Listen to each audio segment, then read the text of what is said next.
Okay, bismillah, auzubillahi minasyaitonirrajim. Bismillahirrahmanirrahim. Assalamualaikum warahmatullahi wabarakatuh dan salam sejahtera buat semua. Salam satu Malaysia. Okey, pertama sekali saya ingin mengusulkan tajuk saya bertajuk globalisasi. Jangan kuburkan budaya kami kerana kami mampu bela diri, bukan berdiri. So, semua orang mampu berdiri tapi kita mampu bela diri di atas anasir-anasir dua globalisasi. Tadi kita dah bincang kan, banyak perbincangan tadi daripada David, daripada Dr. Ramai membincangkan bahawa globalisasi ni ada dua cabang, di mana satu dia dapat membangunkan budaya kita tapi pada yang sama dia dapat menjatuhkan ataupun dapat mengikis unsur-unsur kebudayaan kita. Saya akan lebih memfokuskan tajuk saya pada hari ini kepada kebudayaan, di mana saya berpendapat seperti mana yang seperti mana yang dipersoalkan oleh saudara Rafiq tadi, wanita saudara Rafiq tadi. Dia mempersoalkan bahawa globalisasi ni sebenarnya dia membuatkan kita confused akan apa yang patut kita jadikan idola ataupun apa yang patut kita kiblatkan, sama ada budaya barat ataupun budaya tradisional kita sendiri. Kita lebih the supporters of globalization, dia orang mengatakan bahawa globalisasi ni dia mempromote ataupun mengenhance culture diversity, dengan di mana kita akan dapat lebih mengenali satu bangsa berbanding bangsa-bangsa lain. Contohnya kita akan dapat mengetahui apa yang berlaku di other side of the world daripada tempat kita sendiri. Tetapi apa yang saya lihat lah daripada segi realiti sebenar, instead of menyokong culture diversity, ia lebih seperti ia lebih membawa isu culture homogeni, di mana kebudayaan lebih superior telah menakuki ataupun telah menjajah pemikiran-pemikiran budaya yang lebih inferior. Dan yang malangnya untuk saya ceritakan di sini, kita sebagai orang Malaysia dan spesifiknya saya sebagai seorang bangsa Melayu, kebanyakan apa yang aku banyakkan perhatian saya mendapati bahawa kita orang Melayu ni dan juga orang Malaysia, kita terasa lemah ataupun kita terasa malu dengan kebudayaan kita, dan kita lebih cuba untuk mengikut-ikut budaya kebaratan. Itu yang saya agak kesalkan di sini. Contohnya saya sedang membawa seni mempertahankan diri dinamakan Saya Cekak. Saya akan lebih banyak menceritakan pidato saya pada hari ini berkonsepkan pengalaman saya selama 7 tahun memperjuangkan Saya Cekak. Bila saya memperceritakan mengenai seni bela diri, ramai di kalangan kawan-kawan saya, di kalangan orang-orang yang saya pernah jumpa, mereka sungguh malu ataupun mereka menjualkan mulut mereka apabila saya mengatakan, oh Saya Cekak lebih bagus daripada mempertahankan diri lain. Mereka bayangkan bahawa semua benda yang diimport daripada luar. Contohnya taekwondo daripada Korea, aikido, karate daripada Jepun lebih superior. Kenapa? Kerana mereka mengatakan, oh mereka adalah seni bela diri itu adalah daripada bangsa yang maju, daripada negara maju. Jadi lebih elok kalau kita mengikut acuan seni bela diri mereka. Tanpa disedari sebenarnya seni pusaka bangsa kita, seni pusaka silat sebenarnya lebih bernilai dan lebih sesuai untuk dijadikan acuan kita sebagai seorang bangsa negeri Indonesia. Kenapa saya mengatakan begini? Kerana berdasarkan pengalaman saya membawa Saya Cekak, saya sering dikritik, saya juga sering dipandang rendah kerana mereka mengatakan di mana Saya Cekak di mata dunia. Kenapa Saya Cekak ni? Kenapa silat kita tidak mampu menjadi tidak mampu dioperasikan seperti mana Wing Chun yang begitu famous dan diprotect dalam cerita Ip Man. Contohnya Tok Moy yang begitu terkenal dengan identiti bangsa Thai. Tapi kenapa kita tak dapat majukan seni pertahankan diri kita sendiri, which is silat untuk bangsa Melayu? Kenapa saya menekankan seni pertahankan diri sebagai salah satu perisai pertahanan kita dalam menghadapi cabaran globalisasi? Saya menganggap bahawa seni pertahankan diri merupakan satu cabang yang terbesar dalam segi kebudayaan.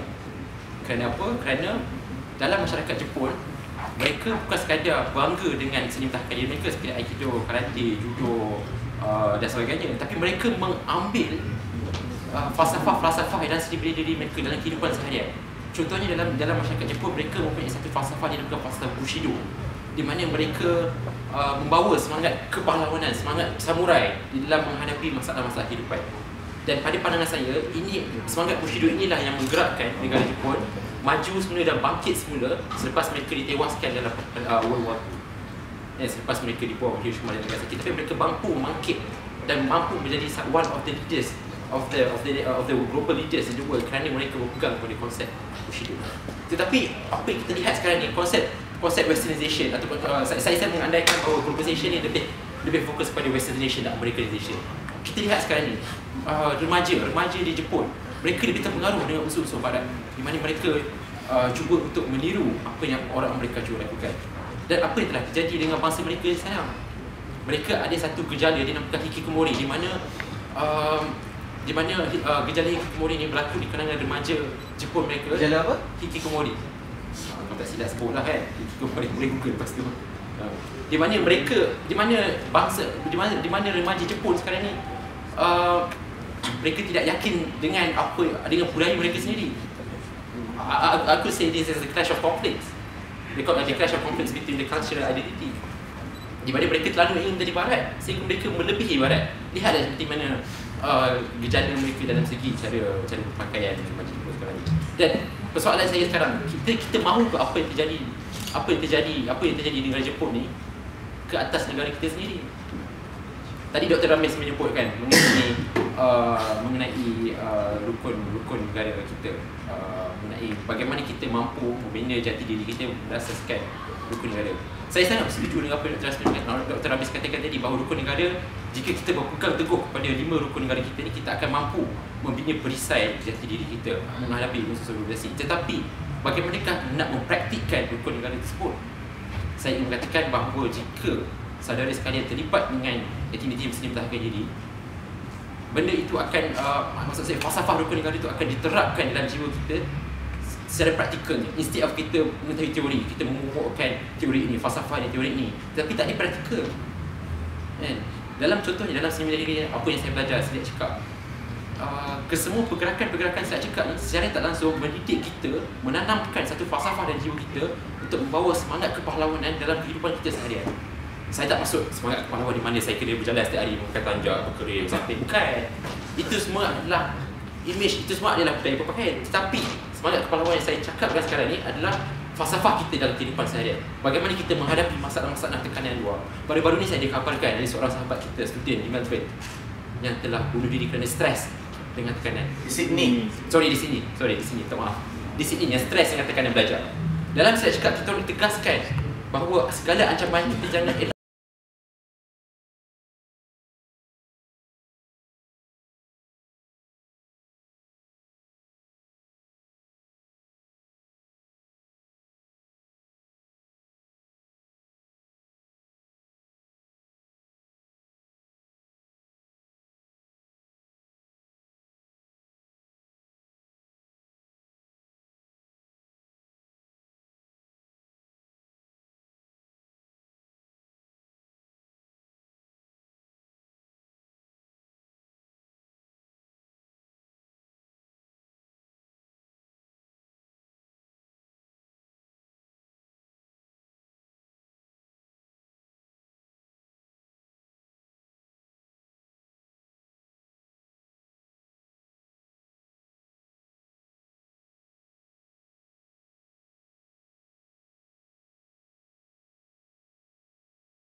Saya berada di depan, tapi cara dia menghargai saya adalah dengan mengupdate status Twitter dan Facebook. Di mana hilang nilai adab kita? Saya nak cakap mengajar kita supaya menghormati kawan-kawan kita di sekeliling. Sebab itu di dalam kelas saya cakap, saya selalu menegaskan bahawa bila kita sedang bersilat, kita harus lupakan dunia luar seketika. Kita fokus dengan apa yang kita sedang lakukan sekarang. Dan itulah falsafah saya, bahawa apabila saya berada di kawan-kawan, kalau perasan siapa yang biasa lepak dengan saya, bila melepak saya tidak akan hiraukan perkara luar, dan saya akan fokuskan dengan apa yang kawan saya semua cakap kepada saya, ataupun apa yang isu yang selalu dibincangkan. Saya rasa itulah masalah jenis kita sekarang, di mana kita terlalu taksub dengan teknologi. Saya tak menafikan bahawa teknologi itu adalah penting, dan teknologi itu adalah salah satu pemangkin kepada kemajuan globalisasi. Tetapi sedangkah secara tidak langsung sebenarnya dengan kemajuan teknologi ini kita dihasut oleh kapitalis barat untuk menjadikan diri kita lebih materialistik? Sedangkan kita sebenarnya itu adalah analisis yang cuba merosakkan pemikiran kita. untuk menjadi lebih materialistik. Jadi bagaimana kita ingin